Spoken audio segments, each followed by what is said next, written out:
हे hello किसान भाइयों, मैं हूं आपका मछली वाला भैया उन्मेष टहरिया फिशरीज ग्रेजुएट एंटरप्रेन्योर और आप देख रहे हैं ऑस्कर फिशरीज। मेरे एक सब्सक्राइबर भाई ने नीचे कमेंट किया हुआ है कि सर तालाब की तैयारी से लेकर हार्वेस्टिंग तक का एक डिटेल में वीडियो बनाइए ताकि कोई भी जो हमारे फार्मर भाई है उनको देख करके ये अंदाज़ा लगा पाए कि हमको क्या क्या काम मछली पालन में करना होता है। देखिए, सबसे पहले आप कोई भी तालाब की खुदाई करते हैं तो सबसे पहले हम लोग ज़मीन चुनते हैं। ज़मीन को जब आप लोग चूज़ करते हैं कि यहाँ पर मुझे तालाब बनानी है तो उसके लिए सबसे पहले सॉइल सैंपलिंग कर लीजिए। सॉइल सैंपलिंग में आपको वहाँ पर पानी की अवेलेबिलिटी पता चल जाएगा, आपकी वहाँ पर कितना गड्ढे में पानी निकल जाता है और कितने आपकी जो मिट्टी है उसमें क्या क्या न्यूट्रिएंट्स उपस्थित है। सॉइल प्रोफाइल जिसको हम लोग बोलते हैं वो ज़रूर आप चेक कराइए ताकि बाद में सीपेज की, वाटर होल्डिंग की प्रॉब्लम मत हो। समझ में आ रहा है ना? तो सबसे पहले सॉइल टेस्टिंग करा लिया और अच्छे से पानी को भी आप एक जांच करवा लीजिए कि वहाँ कितने गहराई पर पानी है। अगर बहुत ज़्यादा गहरा है तो दिक्कत आ सकती है। कम गहरे में अगर पानी मिल जा रहा है वहाँ उसी ज़मीन पर ही आप तालाब की खुदाई करिए, क्योंकि अलग से आपको पानी बाहर से दूर से खींचने की ज़रूरत नहीं है। आपको एक बोरवेल जो कम से कम 3 HP का उसमें लगा हुआ चाहिए ही चाहिए, क्योंकि मछली पालन में पानी की बहुत अहमियत होती है ना। तो सबसे पहले आप पानी को भी चेक करिए, उसमें आयरन की मात्रा को भी थोड़ा चेक करा लीजिए कि आयरन की ज़्यादा मात्रा पानी में नहीं होनी चाहिए। दूसरा होता है, जैसे ही आपने ज़मीन का चुनाव कर लिया दोस्तों, उसके बाद दूसरा हमारा काम होता है तालाब की खोदाई। तालाब की खोदाई आप उसके लिए सरकार सब्सिडी भी देती है तालाब की खोदाई करवाने के लिए, तो उसकी टेंशन आपको नहीं लेनी है। आपकी खोदाई के लिए दोस्तों आप JCB का प्रयोग करिए, या फिर जल्दी अगर कराना है तो JCB बेस्ट ऑप्शन है ना। JCB का कितना प्राइस है अपने एरिया में आप देख लीजिएगा। आपको कम से कम अपने तालाब को रेक्टेंगुलर शेप में बनवाना है, आयताकार के आकार में बनवाना है। मतलब आपका जो तालाब की चौड़ाई है ना, सॉरी जो लंबाई है वो तालाब की चौड़ाई से कम 2 गुना ज़्यादा लंबा होना चाहिए। मतलब आपको 30 से 40 मीटर आपके तालाब की चौड़ाई को रखना है और उसे जस्ट डबल जो आपकी लंबाई है वो तालाब की रहेगी। लगभग अगर आप अच्छी जगह में आप मछली पालन कर रहे हैं तो मिनिमम आप कम से कम हाफ से आधा एकड़ से 1 एकड़ के बीच में होना चाहिए। मैक्सिमम कम से कम आपका 1 हेक्टेयर तक का साइज़ का तालाब अगर आप बनवाते हैं तो बहुत ही अच्छी तरीक़े से आप मछली को पालन कर सकते हैं।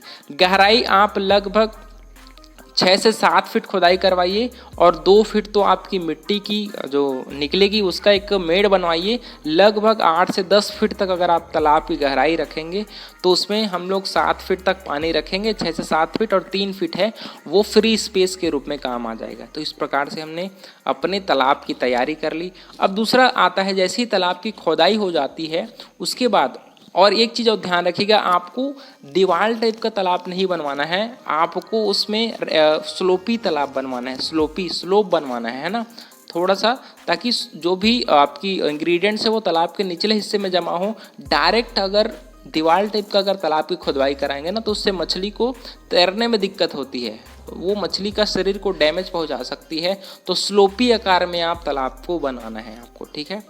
दूसरी बात, तालाब की बनवाने के बाद आपको तालाब में चूने का प्रयोग करना पड़ता है। एक चूने का लेयर बनाइए आपके तालाब के निचले हिस्से में। कम से कम पर एकड़ आप 100 किलो चूना आपको अपने तालाब के बेड में बिछा देना है, 100 किलो चूना को। उसके बाद उसकी जोताई करवा करके आप फिर उसमें पानी डालिए कम से कम 3 फीट और उस पानी को छोड़ दीजिए कम से कम 1 हफ्ते तक, ठीक है। और जैसे ही पानी है वो मिल्क टाइप का, दूध टाइप का थोड़ा हो जाएगा ना, तब आप उसमें थोड़ा और पानी मिलाइए, कम से कम 4 फीट तक पानी, 4 से 5 फीट तक पानी डाल करके फिर उसमें आप फर्मेंटेशन करिए। फर्मेंटेशन के लिए मतलब है कि तालाब में प्राकृतिक भोजन बनाने के लिए हम लोग गोबर, urea, DAP, single super phosphate और आपकी जो गुड़ हो गया है ना, तो अगर आप गोबर का प्रयोग करते हैं तो पर एकड़ 1 टन गोबर, उसके साथ 50 kilo urea, 50 kilo single super phosphate, 5 kilo गुड़ और आपका 5 किलो उसमें आप अच्छी कंपनी का उसमें प्रोबायोटिक डालिए। प्रोबायोटिक या फिर आप ईस्ट का जो पाउडर आता है वो भी प्रयोग कर सकते हैं, वो आपके प्राकृतिक भोजन बनाने में बहुत ज़्यादा हेल्पफुल होगी।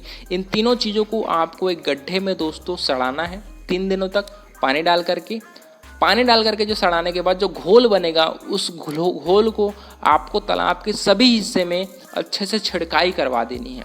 तालाब में अच्छे से घोल को छिड़काई कराने से ना आपके तालाब में फाइटोप्लैंक्टन और जूप्लैंक्टन है वो बनना शुरू हो जाएगा।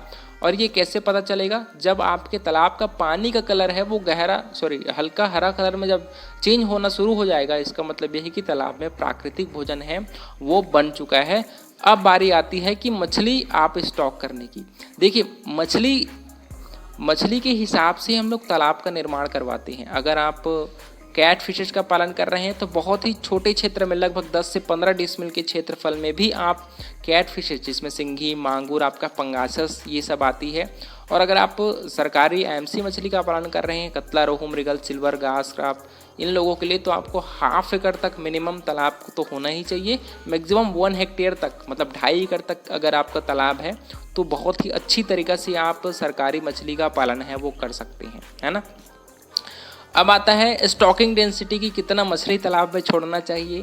देखिए, तालाब में मछली छोड़ना है वो अलग अलग मछलियों में अलग अलग होता है। अगर आप आईएमसी मछली बात करते हैं तो हम लोग पर एकड़ लगभग 5000 बच्चे, पर एकड़ लगभग 5000 बच्चे डालते हैं। लेकिन वहीं अगर आप कैट फिशेस का पालन करेंगे, जैसे सिंघी, मांगुर, इन लोगों को आपको पर एकड़ में आप 70,000 तक संख्या में हम लोग मछलियां स्टॉक कर सकते हैं। वहीं पंगास की बात करें, पंगासस जिसको जासर कहा जाता है, पर एकड़ इसको आप 15 से 20,000 की संख्या में स्टॉक कर सकते हैं, है ना। तो आपके मछलियों के हिसाब से हम लोग मछलियों की स्टॉकिंग डेंसिटी को वरी करते हैं। आपने मछली डाल दिया, उसके बाद खाना भी मछलियों के बिहेवियर, उसकी प्रकृति के हिसाब से ही हम लोग उसमें डालते हैं। अगर आपकी कैट फिश मछलियां हैं तो उसको प्रोटीन युक्त आहार की ज़्यादा ज़रूरत पड़ती है, खासकर आपकी एनिमल बेस्ड प्रोटीन युक्त आहार, मतलब उसमें आपकी जो प्रोटीन लेवल है वो 32 से नीचे नहीं जाएगी अगर आप सिंघी, मांगुर या फिर कैट फिशेस का पालन करते हैं। पंगास का लगभग आप 32 से चालू करिए और 28% प्रोटीन तक उसको खाना खिलाइए। और खाना है वो मेरे हिसाब से अगर आप कंपनी वाले फीड खिलाना चाहेंगे तो ज़्यादा बेहतर होती है, क्योंकि कंपनी वाले फीड में आपका पानी है दोस्तों वो जल्दी ख़राब नहीं होता और मछलियाँ कम समय में ज़्यादा ग्रोथ करती हैं, क्योंकि वो एक सप्लीमेंट्री फीड है, वो बैलेंस डाइट उस खाने में उपस्थित होती है, जिसकी वजह से अलग से आपको उसमें ज़्यादा मेहनत नहीं करनी पड़ती। सीधा तालाब में दाना डालिए और वाटर पैरामीटर्स को, जिसमें डिजोल ऑक्सीजन, अमोनिया, पीएच, इन पैरामीटर्स को आपको हफ्ते में 3 दिनों में, हफ्ते में 2 बार आप अगर वाटर पैरामीटर्स को चेक करते रहेंगे तो आपको एक आइडिया रहेगा कि कैसे हम लोग अपने वाटर पैरामीटर्स को अच्छे से मेंटेन कर पाएँ। क्योंकि पानी को अगर आपने पालना सीख लिया मतलब मछली अपने आप पल जाएगी, है ना। तो वाटर पैरामीटर्स को आपको ज़रूर हफ्ते में 2 बार ज़रूर आप चेक करिए। और बाकी समय समय पर वाटर सैनिटाइज़र, पॉन्ड सैनिटाइज़र डालते रहिए, अमोनिया, डीओस के हिसाब से चूना, जियोलाइट, और खाने में कम से कम नमक डालिए। कभी कभी खाने में प्रोबायोटिक का भी प्रयोग करिए और हफ्ते से 10 दिन में एक बार फर्मेंटेशन करिए तालाब में। फर्मेंटेशन के लिए आप राइस ब्रान, सरसों की खली को भी सड़ा करके डाल सकते हैं। बहुत जगह पोल्ट्री का जो वेस्टेज आता है उसको भी फर्मेंटेशन के रूप में डालते हैं। तो ये आपके ऊपर है कि फर्मेंटेशन के लिए आप किस प्रकार की चीज़ों को तालाब में डालना चाहेंगे। लेकिन कंपनी वाला अगर आप खाना खिला रहे हैं तो आपको फर्मेंटेशन को महीने में सिर्फ 1 से 2 बार करनी है, ज़्यादा आपको फर्मेंटेशन करने की ज़रूरत। अलग अलग मछलियों का लाइफ साइकिल होता है, उसी के हिसाब से मछलियाँ तैयार होती है। तो इस प्रकार से किसान भाइयों, मैंने सभी इंपॉर्टेंट चीज़ों को, जो एक तालाब की तैयारी से लेकर हार्वेस्टिंग में क्या क्या चीज़ें उपयोग में लाई जाती है, क्या क्या करनी होती है, उसको मैंने आपसे शेयर कर दिया है। आशा करता हूँ आपको वीडियो अच्छा लगा होगा।